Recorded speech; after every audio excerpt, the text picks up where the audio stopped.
Minha Santa Catarina, minha Santa Catarina, Palo Grande tá tomado, Palo Grande tá tomado. Morre o homem fica fã, ô colega, ouça meu palavreado. Morre o homem fica fama, ô colega, ouça meu palavreado. Olá, pessoal, sejam bem-vindos a mais um podcast histórico aí da Casa de Tapera, falando um pouquinho da nossa história brasileira. E claro, né, nós temos que falar hoje de uma revolta gaúcha, né? Afinal, eu tô aqui para isso. Literalmente um podcast histórico, né? Aí foi a Santa Catarina, por quê? Porque o Rio Grande tá tomado. E morre um homem e fica a fama, ô Vanessa. E ouça meu palavreado. Por quê? Porque a gente vai falar sobre a revolta Farroupilha. ou a revolta dos farrapos, que aconteceu no Rio Grande do Sul e inclusive rolou mesmo isso aí, né? Do quê? Eles tentarem invadir Santa Catarina. Ixi. Mas isso é um assunto para daqui a pouco. Sim. Eu só tô justificando a música que eu cantei, porque eu mudei um pouquinho a letra. Mas vamos lá, vamos seguir. Então a gente já falou que essa revolta aí aconteceu no Rio Grande do Sul, certo, Vanessa? Certo. E como é que foi esse processo? Conta aí pra gente, como uma legítima gaúcha. Obviamente você nem precisou estudar para saber isso, porque você já sabia tudo, porque os gaúchos sabem da sua própria história, assim como os paulistas sabem das dele, os baianos sabem da dele. Hoje a gente vai falar dos farrapos. Bom, vamos lá então, né? Esse Eu negócio tenho uma pergunta. Mas já? Eu Deixa preciso começar, saber. vocês estão Eu vendo não como sou é que gaúcho, ele é? eu não sou gaúcho, eu quero saber. As Ah, pessoas meu Deus. andavam com as roupas tudo rasgadas, tipo dos farrapos? Pior que não. Não? Ah, então tá bom. Bom, vamos lá. Então essa revolta, né, essa guerra aí, enfim, tem vários nomes, né? Farrapos ou Revolução Farroupilha, foi Vamos descobrir quanto tempo durou. 10 anos. Então já é guerra isso aí, né? Não é mais discussão, não. Revolução, bom. Mais que isso é casamento. Né? Bom, começou em 1835, no 20 de setembro, que pra quem é gaúcho aí, tá ouvindo, tá assistindo, conhece essa data, porque é feriado no Rio Grande do Sul, as crianças vão piochada pra escola, sabia disso? Claro, tudo piucho. No dia 20 é feriado, mas naquela semana ali tem as festas na escola, os menininhos vão tudo de bombacha, chapéu, tudo piochadinho ali de gaúcho, toma as meninas de coscarque prenda, e toma coscarque. desse jeito. E também nós temos o acampamento Farroupilha, que acontece em Porto Alegre, aí o pessoal fica o mês inteiro de setembro lá acampado, tem vários piquetes, né, gaúchos. Aí você pode ir lá jantar, tem churrasco, ali só comida gaúcha, então é o mês inteiro de comemoração. Você vê coisa legal, né? Você tá falando que você é gaúcha. Gaúcha é de Porto Alegre, né? E hoje a galera tá comemorando, né, a Revolução, faz a festa. Mas na época mesmo da Revolução, Porto Alegre mesmo não apoiou os caras em Eu nada. não sei se Falou, eu some conto daqui, não isso. vai entrar ninguém aqui. Ou seja, quando A os gente caras dá uma precisaram, escondida, quando vamos os caras precisaram de Porto Alegre falou, aqui não, que eu não tenho nada com isso. E hoje em dia Porto Alegre faz o comércio e ganha dinheiro em cima do turismo. Não, Porto Alegre e todas as grandes cidades do Rio Grande do Sul não apoiaram a Revolução Pois Farroupilha, né? Hoje em dia, né, pra ganhar dinheiro no turismo, beleza, olha o processo aí repetindo, até no sul, hein? Mas você sabe quem é que fez isso, né? Quem colocou essa revolução como épica, na verdade, foi Getúlio Vargas, muito tempo depois. Ele colocou essa história e trouxe aí pro povo gaúcho, né, isso como um marco, né, uma revolução, um orgulho. E realmente as pessoas, não quero ofender ninguém, viu, gente? Mas como eu sou gaúcho, eu posso falar mal, né? O Mesquita eu não vou deixar falar muito mal, mas eu posso falar um pouquinho. Na verdade, a gente não tem nada aí para comemorar nesse dia, né? Primeiro começando que Porto Alegre sequer apoiou, nem queria saber dos revolucionários ali, dos farrapos. Tinha nada a ver, Porto Alegre nem estava aí com a situação, assim como outras cidades grandes que sabiam, né, que aquilo ali não tinha exatamente ali um papel muito, né, não representava o povo gaúcho. Sim. Aí, claro, Getúlio Vargas depois, muitos anos depois, ele quer colocar uma identidade ali do gaúcho, Mas aí ele traz fez à isso, tona. Mas ele fez em todos os lugares, né? Não foi só com o povo gaúcho. Ele fez isso no Brasil todo porque ele tinha, na real, um governo populista, né? Que é ligado ao povo e aí é naturalmente ligado ao orgulho de cada regionalidade. E assim ele conseguia apoio de todas as culturas do Brasil. E por isso, na real, ele foi um dos maiores presidentes que a gente teve. Não tô falando de bom presidente, um presidente bom, mas um dos maiores de que relação a nome. Ele foi eleito mais de uma vez, ele tomou o poder, voltou, mas esse é assunto para outro podcast. Bom, então essa história aí de nós termos orgulho ali da Revolução Farroupilha, fazer toda essa comemoração, isso aí é posterior, viu?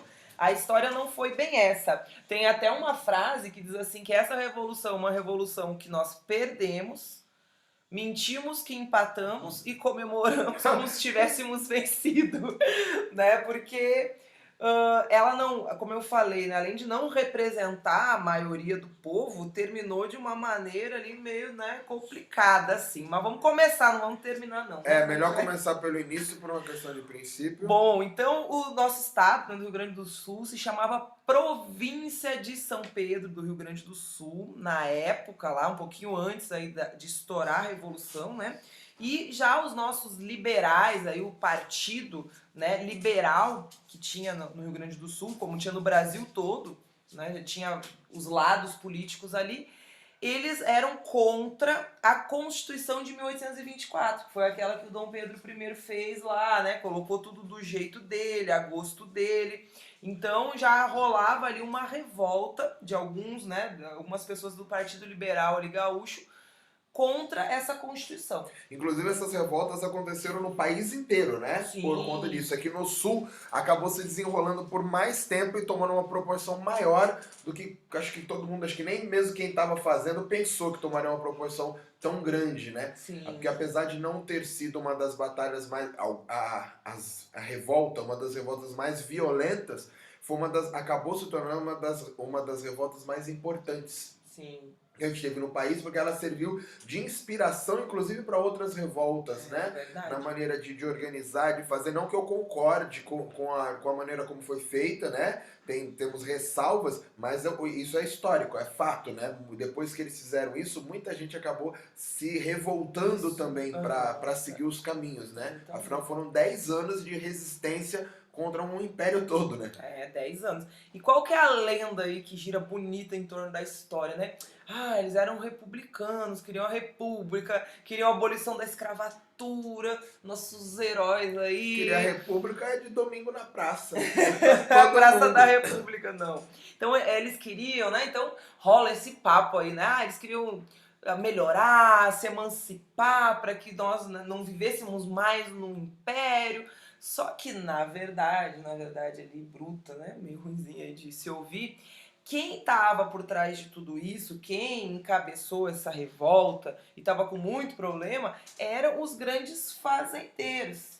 Porque o charque, a carne do charque, aquela carne salgada, né? A gente chama de charqueadas, os lugares onde é feito a carne de boi ali salgada, ela servia o Brasil todo. Então, assim, ao contrário lá do café, que era exportado, que era utilizado, né, para vender para fora do Brasil, a produção gaúcha ela ia toda para dentro, era interno esse comércio. O que acontecia? A taxação, né, os juros eram altíssimos para quem vendia aqui dentro. Né? Muito diferente do que é hoje, né, gente? Capaz, né? A gente não tem muito imposto hoje, né? A gente nem lembra. Imagina como é ter muitos impostos. Você vê como valeu a pena a revolução, porque eles mudaram, né? Nossa. Isso aí já mudou. É outra vida pra gente que chegou agora. Você vê como deu muito certo. Pra nós é uma coisa, né, que mudou muito, né? A taxação. Gente, olha só. O que acontecia? Essa carne, os charques, eles eram muito utilizados para alimentar pessoas escravizadas no Brasil todo. Sabia disso? Que eles exportavam, né? Não é exportar porque não é para fora do Brasil, mas eles mandavam para outros estados, para Minas Gerais, lá para as minerações, onde trabalhavam muitas pessoas escravizadas, também no café aqui do Sudeste. Então eles mandavam esse charque, que era alimentação de escravos. E nesse primeiro momento, a maioria das pessoas que não eram negras ou que tinham preconceito, que era todo mundo, não comiam a carne no primeiro momento, né? Porque era comida de escravo, né? Comida de escravo, não vou comer. E aí, depois desse processo foi mudando, eles viram que a carne não era tão ruim, o processo acontecendo, era uma carne mais barata, o Brasil teve várias crises, enfim. E esse acabou chegando no dia a dia do nordestino, né? Você vê que depois de um tempo, todos os nordestinos comiam a carne, né? Que ela foi passando por processo de transformação. Porque no começo eu comia aquela carne vinda do sul, e depois eu comecei a entender como eu podia fazer esse mesmo processo, como esse processo podia acontecer, né? De uma outra maneira. Agora, olha o absurdo, né? Por que eles se revoltaram? Por quê? O imposto sobre o charque brasileiro, ali gaúcho, era de 25%. Então eles tinham que pagar 25% do valor em imposto pro Império, né? E a Argentina e o Uruguai, que são os nossos vizinhos ali, o imposto era de 5% só. Então, lógico que o resto do Brasil todo começou a comprar charque do Uruguai e da Argentina. Não queria mais saber do Rio Grande do Sul. Era aqui perto, mas era muito mais caro. 5 vezes maior aí a porcentagem de imposto, né? Aí é mancada, hein? Muita mancada. Aí é tiro, porrada e bomba. Aí os caras, né, eles estavam ricos, mas não queriam ficar menos ricos, né? Pensaram, pô, esses caras vão me deixar um pouco menos rico com essa sacanagem aí, nós vamos ter que nos revoltar contra isso. Então, isso aí foi realmente a grande motivação da Revolução Farroupilha. Foram os grandes latifundiários, os grandes donos de terra, de fazendas, de cabeça de gado, que produziam aí nas charqueadas essa imposição do governo, porque daí começou a quebrar mesmo, né, a situação ali, ninguém comprava mais, não tinha mais para quem vender, e aí a coisa começou a ficar séria. Ela até demorou um pouquinho mais, né, porque o governo ele já tinha taxação sobre os comerciantes urbanos, né, então você já tinha taxação sobre o produto urbano, do que acontecia nas cidades, então isso já acontecia, porém não acontecia ainda nos interiores, onde estavam os donos, como é que chama aquelas mini chácaras, fazendas que tem no sul? Como é que chama? Sítio. Como é que chama os sítios no sul? Tem um nome, não tem? Chácara. Não tem um outro nome. Da cercania, como é que fala? Tem um nome que só tem no sul isso. Pra você deve ser normal. Tentar lembrar, Mas enfim, tem um nome que era esses caras que faziam. Como que é os fazendeiros no sul? Como é que chama? Fazendeiros. Tá bom.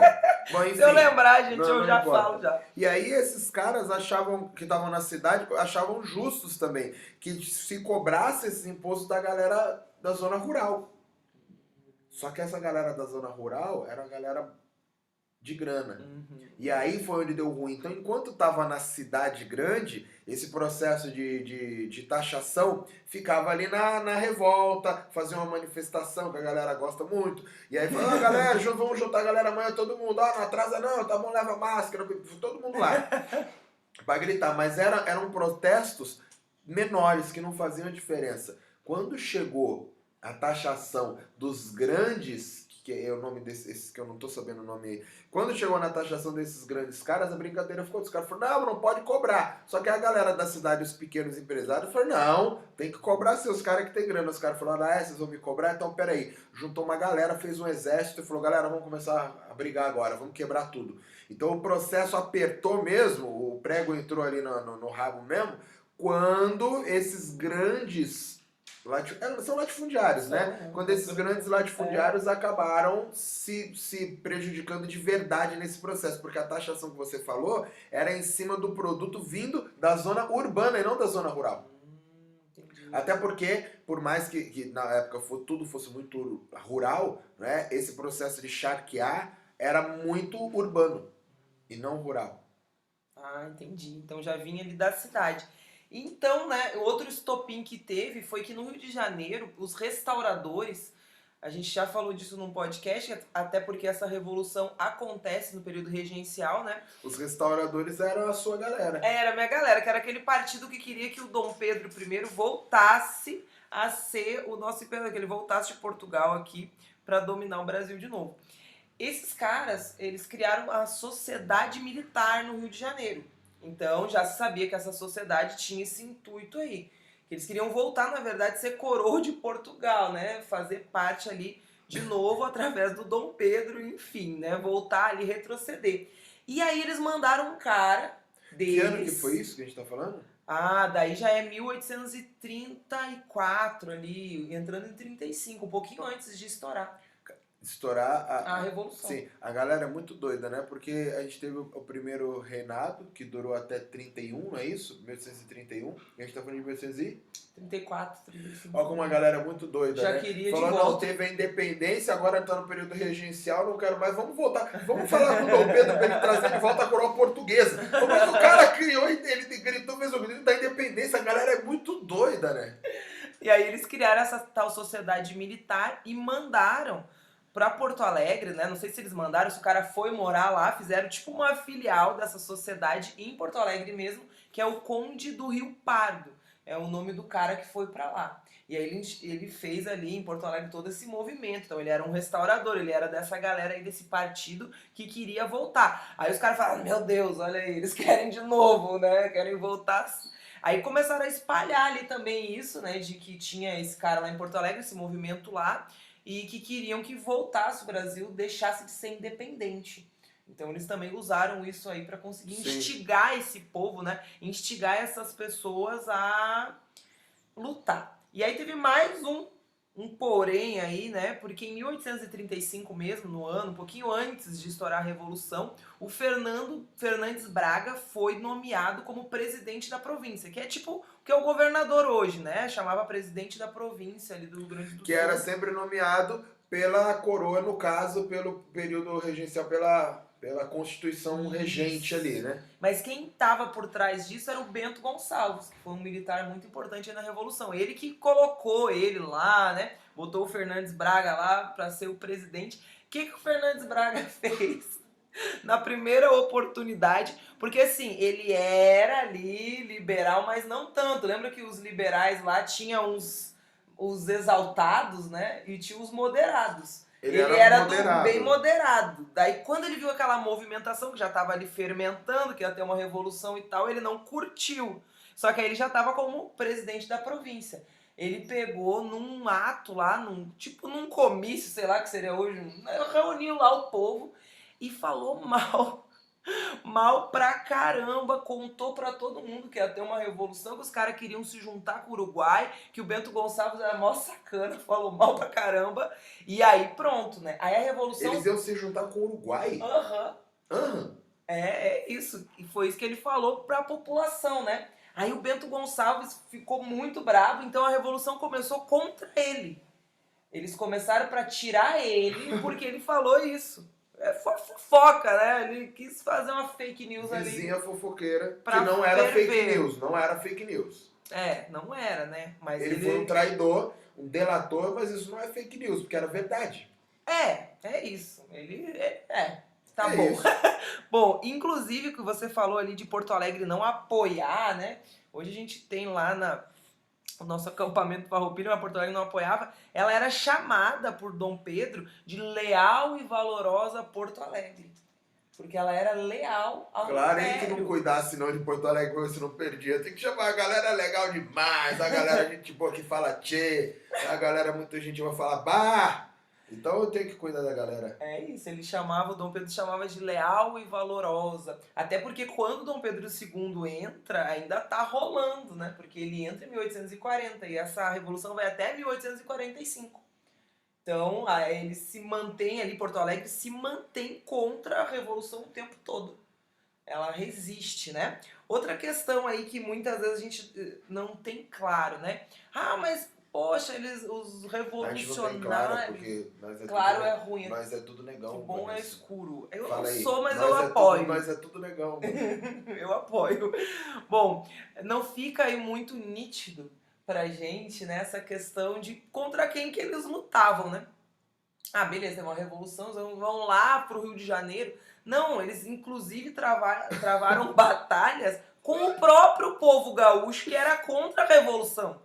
Então, muitas das batalhas foram dentro do território. Sim, porque na verdade... Pra tomar as cidades que não concordavam com eles. Na verdade, mataram gente pra caramba. Não tinha um exército vindo contra pra lutar essa galera. Manda o exército lá, isso aconteceu depois. Mas durante esse longo período não teve. Teve algumas resistências de algum exército local. Manda a galera lá pra conversar. Não teve essa repressão de velho com os canhões de cada lado, sai atirando tudo com as matadeiras. Eles chegaram pra tomar os lugares. Aí você tinha uma resistência, né? Que os caras falaram, não, cara, eu tô com o rei aqui. Falou, não, sabe, não, Não, eu sou do período regencial ali, eu sou da galera mesmo, a gente tá apoiando a monarquia. Fica, não, a gente vai te matar. Não, dá isso aqui, me dá essa comida aí que você tem na vez. Não vou te dar, vai me dar assim. Então foi um processo que eles mesmos foram criando. Por quê?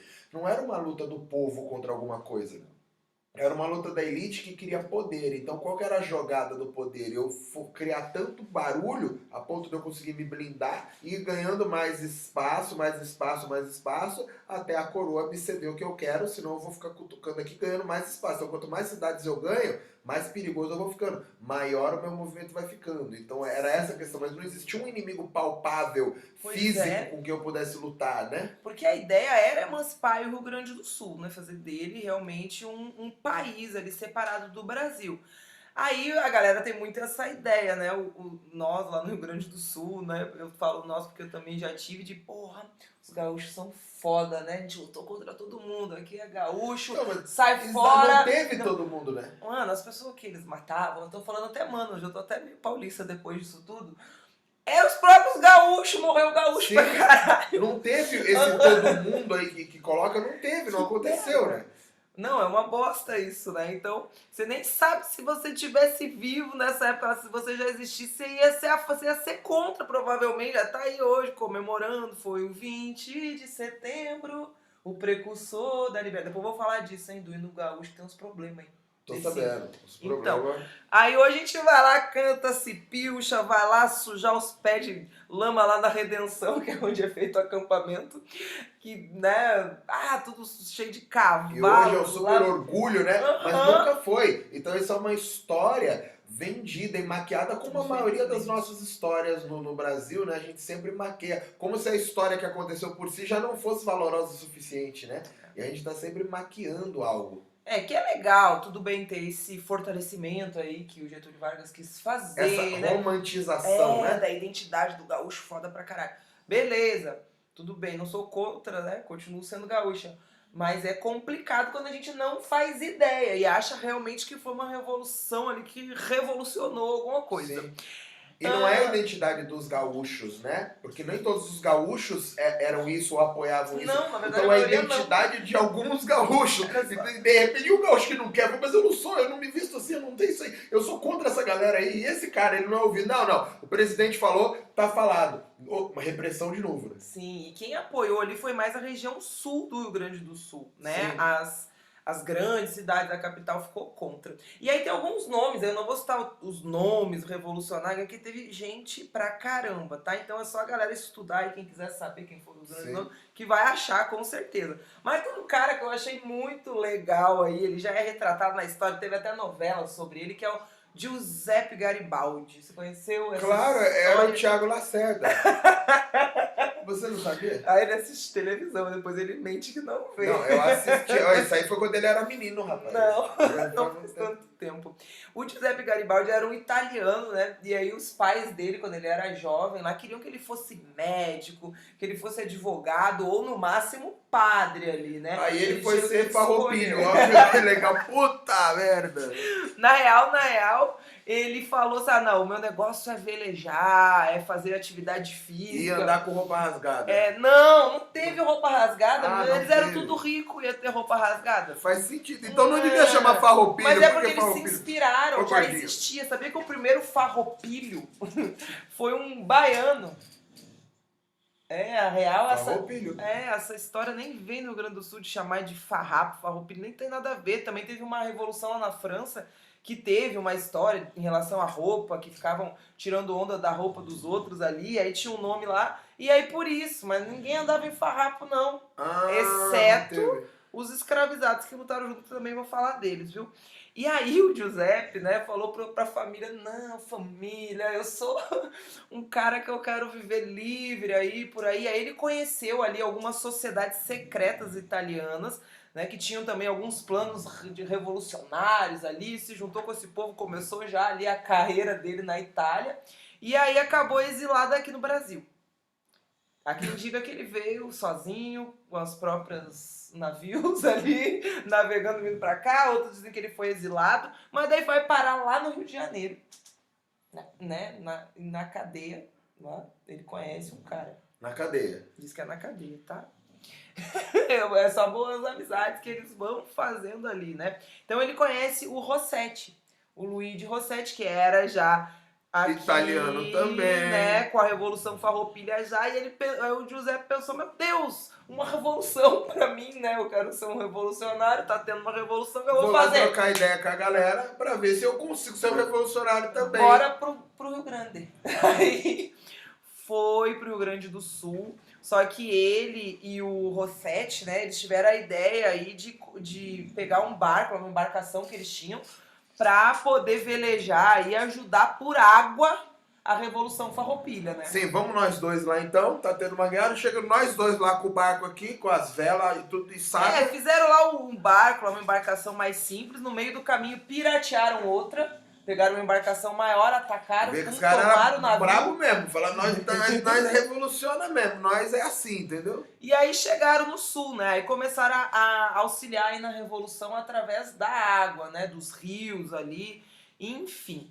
E aí, em 1839, eles tomam Laguna, em Santa Catarina.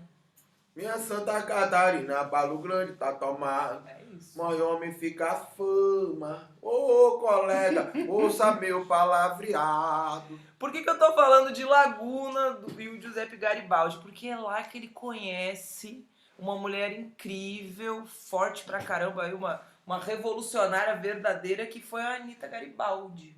Tava andando no barco do lado, velejando, é isso? Não foi assim. Foi muito bonito, viu? Eu acho que é uma história de amor revolucionária que tem aí na história do Brasil. Que ele tá lá na embarcação, né? Vai olhar lá a terra firme, viu uma casa, umas mulheres e botou o olho em uma mulher, já lá do mar. Ele botou o olho nela. Tinha várias mulheres, ele botou o olho nela. E a Anitta tava lá, não tava, era a Ana, né? A Anitta foi ele que chamou. Tava lá separada, porque o marido, na verdade, foi pra guerra, deixou ela. Era Ana Bolena, é isso? Como é? Ana o quê? Ah, eu não sei o nome original, né? Eu já conheço como Anitta Garibaldi, mas era a Ana. A Anitta, ele que colocou, né? Ele que chamava. E aí ela tinha casado já com 14 anos de idade, só que o marido dela, quando ela tinha 17, foi pra guerra e sumiu. Então ela tava sozinha mesmo. Viu que é perigoso o negócio de guerra e o rapaz procurando uma guerra pra lutar. E aí o Giuseppe Pum Pum colocou o olho e falou, quero descer aqui. Quero ir lá. Os caras, não, você é mal, não, tem um negócio lá que eu gostei ali, tô interessado. Chegou, pegou uma embarcação menor para poder chegar lá, descer, atracou, foi lá na casa, onde que ele viu as mulheres e pum, botou o olho na Anita Garibaldi. Viu, Amanda? Falou, minha senhora, dá licença, eu preciso falar com a senhora. Dona da casa, me dê licença, eu quero falar com a senhora, quero falar com a língua ligeira. Foi isso? Será que ele cantou? Não foi assim, foi assim. Eu vou ler pra vocês o que ele descreve, pode ser? Não, pode ser. Com as palavras dele, porque eu acho muito romântico, eu sou um pouco romântica nesses momentos, só às vezes. Aí, olha ele descrevendo como é que ele chegou lá, encontrou ela, né? Entramos, e a primeira pessoa que se aproximou era aquela cujo aspecto me tinha feito desembarcar. Era Anita, a mãe de meus filhos, a companhia de minha vida, na boa e na má fortuna, a mulher cuja coragem desejei tantas vezes. Ficamos ambos estáticos e silenciosos, olhando-nos reciprocamente, como duas pessoas que não se vissem pela primeira vez e que buscam na aproximação alguma coisa como uma reminiscência. A saudei, finalmente, e lhe disse, tu deves ser minha. Eu falava pouco português e articulei as provocantes palavras em italiano. Contudo, fui magnético na minha insolência. Havia atado um nó, decretado uma sentença que somente a morte poderia desfazer. Eu tinha encontrado um tesouro proibido, mas um tesouro de grande valor. Ah, gente, bate palma aí que ele tá ouvindo isso, né? Isso sim é uma declaração de amor, viu? Não é, oi, manda foto de agora, tá, homens? Por favor, Giuseppe Garibaldi, por isso que Thiago Lacerda colocaram na televisão, um homem desse. Vanessa, as pessoas te pedem, manda foto de agora? Não, pra mim não, mas as minhas alunas contam. Sim, pra você não. Não, eu já não namoro mais, né? Entendi. Eu já aposentei, né, de namoro. Mas diz que é assim, né? Hoje em dia, manda foto de agora, oi, você tá B, a pessoa nem fala bem mais, fala só B. Então é assim, né? E aí, isso aqui sim é uma declaração de amor, tá? Então eles, pum, a Anitta já na hora, o coraçãozinho, ó, Nem não tem como aguentar, né? Ele, José, o Thiago Lacerda, gente, ali. E aí ela foi com ele. Foi com ele pra onde? Procurar uma guerra. Isso, falou, nós estamos juntos querida, na tá guerra. rolando uma guerra por aí, vamos comigo. Vamos pra É por que a gente vai lutar? Não faz diferença, querido, estaremos juntos. É isso, foi desse jeito mesmo. Ela queria ir com ele e falou que ia ser parceira dele em tudo. E a mulher era braba mesmo, viu? Guerreou com ele, não só aqui na Revolução Farroupilha, em outras situações, até inclusive na Itália, depois que eles vão pra lá, lutou também, pegou em arma, fugiu a cavalo com o nenê aqui e atirando. Tivemos muitas mulheres presentes nas revoluções em geral, mas dessas muitas mulheres, poucas foram que realmente pegaram armas na mão no campo de batalha, né? Sim.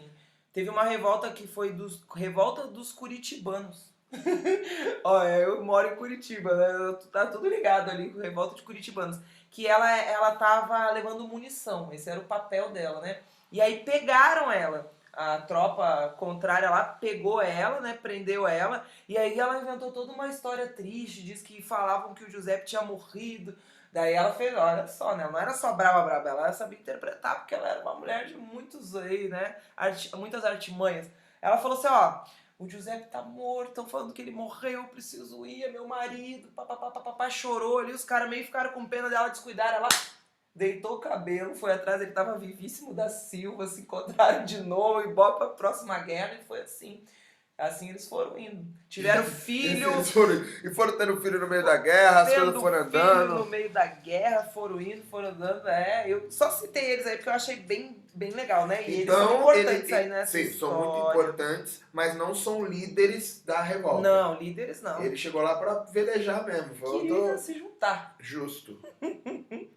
É isso, então a Anita Garibaldi foi essa mulher, tem muito mais coisa sobre ela, tá, gente? Inclusive esse fato aí que eu falei que ela saiu ali a cavalo com o bebê recém-nascido, atirando e tudo mais, ela fez mesmo. Então dá pra vocês lerem aí, conhecerem um pouquinho mais sobre ela. Justo. Posso falar do hino já ou você quer contar mais coisa pra eles da Revolução? O hino, quando é que vem o hino? O hino veio nesse momento? Não, o hino é feito depois, né? Ah, eu não sei o ano do hino não, viu? Me perdoem. Pois é, mas vamos lá, vamos entender. No fim, conseguiram a tal da independência. Então... Não, tô perguntando. No fim eles conseguiram a tal da independência ou não?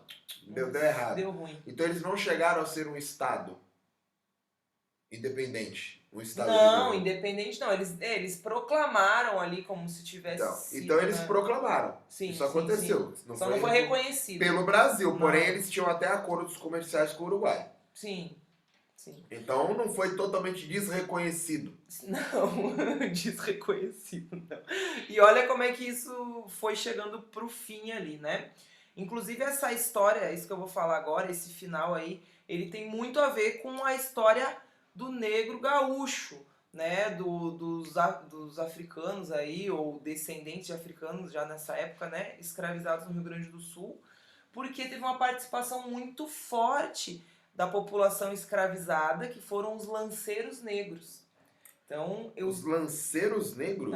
Os lanceiros negros. O que aconteceu? Como rolava a fake news ali de que uma das pautas da Revolução era a abolição da escravatura, que era mentira, porque esses caras tudo tinha escravo, era todo mundo a favor, os grandes nomes, os grandes... Sim, os grandes líderes da Revolução, eles eram escravocratas, inclusive. Sim. Não é que eles eram em cima do muro neutro, não. Eles brigavam a favor da continuidade da escravidão. Inclusive que eles vendiam charque pra quem comer.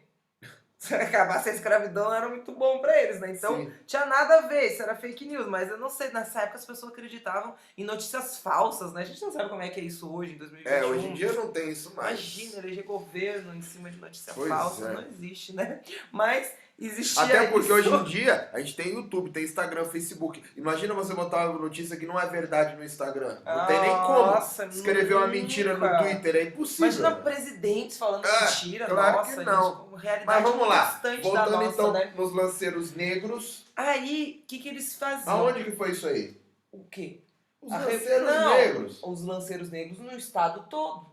Eles eram recrutados, mas daí teve ali um massacre deles, né? Daí eu vou contar onde é que foi já. Mas esses lanceiros negros eram o quê? Eles chegavam, né, a galera da Revolução, tomava ali uma cidade, tomavam fazendas dos que não queriam apoiar eles e roubavam os escravos.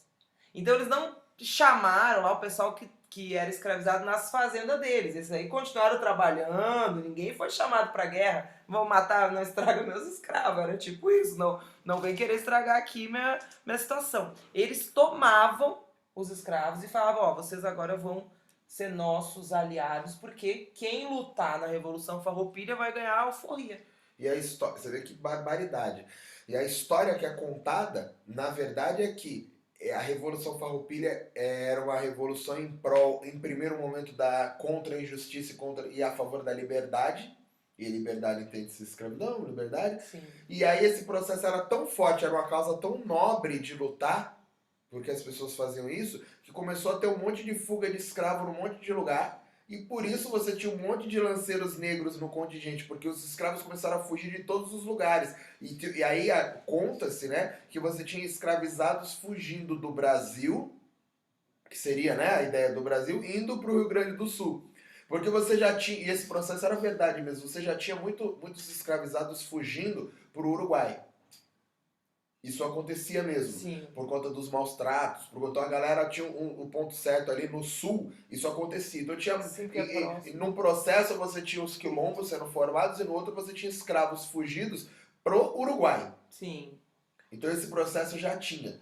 E aí disseram que esse processo começou a mudar. Eles pararam de fugir para o Uruguai para fugir para o Rio Grande do Sul para poder lutar pela própria liberdade. Era isso. Então a motivação dos lanceiros negros sempre foi lutar pela própria liberdade. Eles nem entendiam ali, nem queriam saber do resto das pautas, né? Porque imagina, aquela ânsia, verdadeira ânsia de liberdade aí fazia com que eles fossem, não que eles tivessem muita escolha também, não era tipo, e aí, querem ir com a gente? Sim, o que mas, vocês se colocaram, acham? Mas eles colocaram uma energia ali naquilo, porque sabiam que eles conseguindo guerrear, fazer o que era para ser feito, eles ganhariam a liberdade. E em campo de batalha, eles se mostraram muito valorosos, porque Sim. quase não teve baixas desses pelotões Sim. dos lanceiros. Se eu não me engano, era dividido em oito pelotões, isso, né? 8 pelotões, e ele em quase 400, 500 pessoas, não é isso? É isso. E eles ficaram impressionados, né? Os caras ali, os revolucionários, dizendo, poxa, a gente achou que eles só serviam para trabalhar, né? Até cita-se isso na história, que eles não sabiam se colocavam ou não os escravizados para guerra, que não sabiam que eles seriam bons nisso. Eles ficaram impressionados, que os caras eram bravos demais. Imagina, né? Sofriam ali todo tipo de maus tratos, resistiam a tudo isso. E quando a gente coloca nesse ponto, dá a impressão que era uma coisa com pompa, né? Os lanceiros negros. Mas, na verdade, esses caras, eles não tinham nem bota, nem uniforme, nem cavalo. Eles entravam em campo de batalha a pé, com o pé descalço, sem cavalo, sem nada, com a lança na mão, com a faca na cinta e uma espécie de escudinho que eles colocavam na mão, a proteção, uma carapuça que eles tinham para livrar da estocada de faca. Porque do outro lado também tinha negros escravizados lutando que vinha com punhal, vinha com faca. Quando a luta fica no corpo a corpo ali, você, né, puxa a faca para tentar resolver, porque a lança já não funciona mais a curta distância. Eles não podiam nem dormir nos mesmos acampamentos, tinham um acampamento separado só para os lanceiros, eles não ficavam juntos, mesmo que a batalha fosse junto ali, né, a galera, os brancos ali ficavam num lugarzinho reservado e eles dormiam mais ali, né, à mercê de serem atacados. Sim. E existiam os infantes também aí no meio. Os infantis? Não, infantes. Não, infantes. Os infantes, eles tinham cavalos daí. Então tinha os lanceiros negros com as lanças, né, e tinha os infantes que não tinham as lanças. Então eles eram ali, faziam parte, eram também negros, né, escravizados, mas eles não eram os lanceiros, mas eles faziam parte dos lanceiros negros. E aí, o que acontece? Quando começa aí já a decadência dessa revolução, né? Eles começam a perder força, os caras veem que tá meio complicado, não foi do jeito que eles imaginam, 10 anos, ninguém começa uma revolução para durar 10 anos, né? Você quer fazer ali. Aí eles começam a ver que esses lanceiros, eles eram perigosos, porque eles ficaram com medo mesmo, pensaram, pô, se a gente libertar esses caras, eles vão fazer uma revolução com todos os outros escravos que sobraram escravizados, porque os caras são bravos demais, né? Eles sabem já táticas de guerra, eles são extremamente resistentes, lutam. Então eles começaram a bolar uma maneira de acabar com os lanceiros, os próprios revolucionários aí. Porque na verdade eles entenderam que não estava dando em nada. e fizeram um acordo com o governo.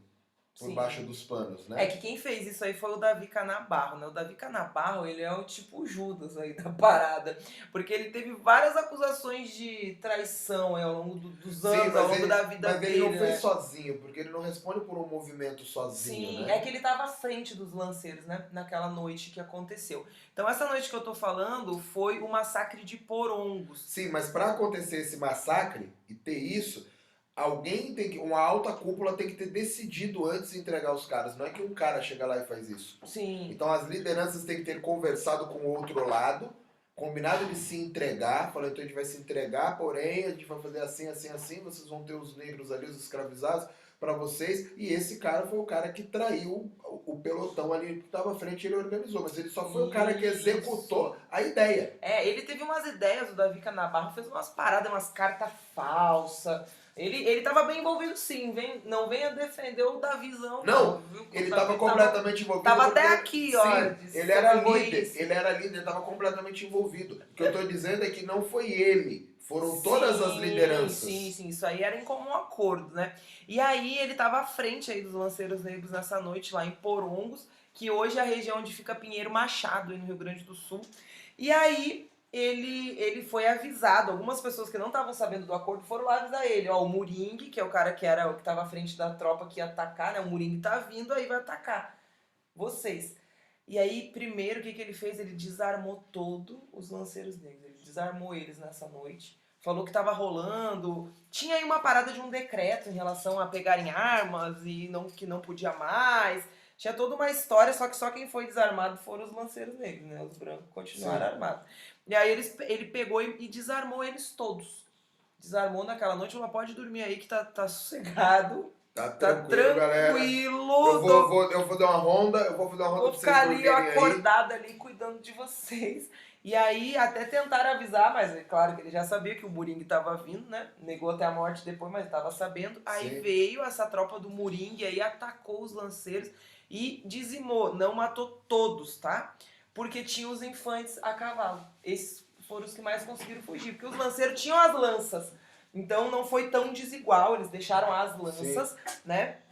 E aí eles conseguiram, de alguma maneira ali, guerrear um pouco, mas era assim, uma situação extrema de desigualdade, não era 1 contra 1, sabe? Era tipo 300 contra 1, numa história que a gente conhece aí. Eles eram muitos, né? Muitos homens ali contra os lanceiros, e aí eles mataram, foi um massacre, por isso que é chamado de massacre de Porongos. Porque era lá em Porongos, essa região era chamada de Porongos, e foi um massacre, né? Aí uma galera dessa conseguiu fugir, que foram os infantes aí, que foram os que conseguiram fugir a cavalo, né? Alguns lanceiros também. E, na verdade, os infantes tinham cavalo, mas eles não tinham lança, né? Então morreram muitos também por causa disso. Né? Foi bem terrível aí. Aí essa aí foi a última batalha. Foi a coisa que aconteceu por último. Que não foi mais uma batalha, na verdade eles já tinham entregado a revolução, eles falaram, a gente desiste. Acabar, na real, a gente falou, a gente desiste, a gente se entrega, porém eles tiveram algumas regalias ainda, as lideranças, né, para poder entregar. Sim. Então eu vou entregar a revolução, vou resolver seu problema, porém eu quero alguma coisa em troca. Então eles tiveram favores ali do governo. Sim. Inclusive esse acordo de entregar os lanceiros, que seria o problema, foi feito de acordo com o próprio Caxias, que na época não era duque ainda, ele era uma outra coisa, não sei o que ele era, mas depois ele virou o duque de Caxias. Não, e diz que eles pegaram o Davi, olha a história que o Davi contou, né? Pegaram ele e falaram assim, ó, Davi, chega aqui, vem cá, Canabarro, você entrega aí os líderes e tal, tudo que vocês têm por fazer ainda, e nós vamos te anistiar, te perdoar, né?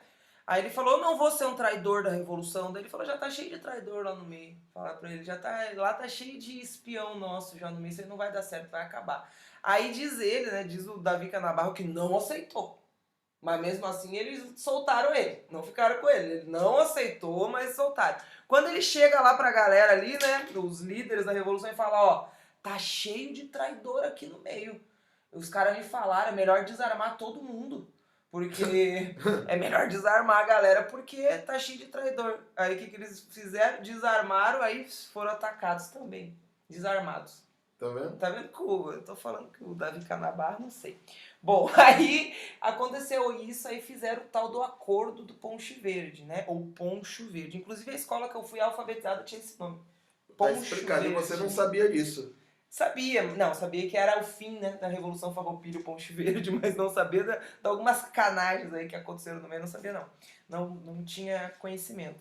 E aí eles assinaram esse Poncho Verde aí, que era um acordo cheio de cláusulas lá, boas pros dois lados, né? E aí o povo fala, não, mas a gente não ganhou lutando ali, mas ganhou no Poncho Verde, lá quando assinou, tava cheio de coisa boa aí Ganhou vendendo os negros, né? Porque muitos desses negros que sobreviveram nesse massacre aí de Porongos, eles viraram propriedade do governo, né? Sim, não, isso foi uma das cláusulas, mas tinha várias. Uma das cláusulas lá, a primeira, dizia assim, que acabando a Revolução, os republicanos iam poder escolher o presidente da província. Mas quem é que foi parar lá? Duque de Caxias. Ninguém escolheu nada, foi mentira. Tava escrito no papel, mas foi escolhido porra nenhuma. Então, também não deu certo. E aí tinha várias cláusulas, que eles iam ser perdoados, que mesmo as terras que eles tomaram durante a Revolução não seriam devolvidas aos donos, tinha alguns respaldos, algumas coisas deram certo, e aí tinha dos escravos lá, dizia assim, que todos os negros que lutaram durante a Revolução Farroupilha seriam libertados. Sim. Que bacana, hein? É bacana. Nossa, bom demais. Ali começou a ficar bom o Brasil nessa época. Só que não, né? Só que não, foram libertados nada. Muitos foram devolvidos, porque como eu falei, eles eram roubados das fazendas, né, dos senhores ali de escravos. E aí, muitos foram devolvidos e outros foram mandados para o Rio de Janeiro, que é para o governo, né, como você falou, ia ficar ali. E olha que interessante, lá no Rio de Janeiro eles foram para a Marinha. A gente tem um podcast aí sobre a Marinha, né, sobre o Almirante Negro. Então tem toda essa questão desses lanceiros negros terem ido para a Marinha no Rio de Janeiro. Sim. E também foram trabalhar como tigres, que é um outro podcast nosso também que fala dos tigres, que eram as pessoas que retiravam os excrementos aí da sociedade. E quem quiser saber, dá uma olhadinha no podcast também que fala sobre os escravos tigres. Então muitos desses que lutaram, os lanceiros negros, brabo pra caramba, foram virar tigre lá no Rio de Janeiro ali, porque eles sabiam, né, eles tinham que diminuir essas pessoas, Sim. Colocar elas lá embaixo para poder diminuir a força delas, né, porque eles realmente eram bravos de verdade, os lanceiros negros. E aí o que acontece? O hino do Rio Grande do Sul, ele é muito ensinado no Rio Grande do Sul, isso é uma característica muito forte lá, muito mesmo. Se você pegar uma criança ali de 3, 4 anos, ela já sabe, ela já sabe balbuciar ali o hino. Toda criança aprende na escola o hino. Os times de futebol, tem até um time de futebol que eu não gosto de citar o nome. Eu não sou muito chegado de futebol, mas esse é o que eu menos gosto, né? Lá que veste azul, lá no Rio Grande do Sul. Quando tem jogos oficiais que vai se cantar o hino brasileiro, a torcida inteira canta o hino do Rio Grande do Sul. Pra não ser cantado o hino do Brasil, até hoje. E esse hino, quando você aprende isso na escola, isso é um orgulho, é uma coisa linda, né? Você vai lá cantando, nanana. E aí, depois de muitos anos que eu fui me dar conta disso, eu já tava na capoeira, né? Já tava maiorzinha ali, comecei a entender algumas coisas, mas já tava um tempo na capoeira, viu? Não foi logo que eu entrei, comecei a entender que o nosso hino lá, gaúcho, é racista, preconceituoso pra caramba. Que tem uma parte que fala assim, né? Ele começa falando como a aurora precursora do farol da divindade foi o 20 de setembro o precursor da liberdade. Então ele tá falando que o 20 de setembro, essa revolução aqui, foi um negócio do mundo aí, entendeu? Salvou o universo mesmo. E é isso. Só que aí chega um ponto lá, né, que é tipo o refrão, que é: mas não basta pra ser livre, ser forte, aguerrido e brabo, povo que não tem virtudes, acaba por ser escravo. Gente, nossa senhora. Nossa, não estraga a minha história aí no Rio Grande do Sul. Foi tão chocante pra mim quando eu percebi que eles estão dizendo que os povos escravizados aqui não tinham virtudes, por isso foram escravizados. E aí hoje até, inclusive a Câmara de Deputados lá de Porto Alegre, essa última eleição agora teve finalmente uma boa bancada de pessoas negras. Se não me engano, são 4 representantes agora. Sendo que a população negra é enorme no Rio Grande do Sul, viu? Agora que começou a ter, né? A primeira mulher negra foi agora. tipo assim, a ser eleita. Sim. E aí eles estão tentando fazer algo. Já, claro, o movimento negro já vem trabalhando isso, né? Esse problema aí do nosso hino, né? De tentar mudar isso. Mas agora eles se recusam, por exemplo, né? A bancada dos nossos vereadores negros lá, eles saem, eles não ficam durante o hino. Né? Eles proibiram agora, por causa disso, desse protesto, não se toca mais o hino lá na Câmara por causa disso. Então tá tendo agora, né? Um tempinho depois. Nossa Senhora. Fala isso. E ainda fala, sirvam nossas façanhas de modelo a toda a terra. É um orgulho. É um orgulho. Fudido. Nossa Senhora. Mas é isso, infelizmente, tá, gente? Sou de Porto Alegre, sou gaúcha também, vesti a prenda ali muito, dancei muito CTG ali no 20 de setembro, né? Fui na Redenção tomar um chimas e comer um churrasco no nosso acampamento Farroupilha, mas a verdade é essa e a gente tem que contar, né? Tá contado. É isso. Galera, por hoje é isso. Espero que vocês tenham gostado um pouquinho da Revolução Farroupilha e naturalmente... Ou não, né? Ou não gostaram. Ou não. E naturalmente da história aí do Rio Grande do Sul, a história rio-grandense, contada por uma gaúcha original, certo? Então acho que é isso. Certo, Vanessa? É isso. Valeu, galera. Muito obrigado. Fui!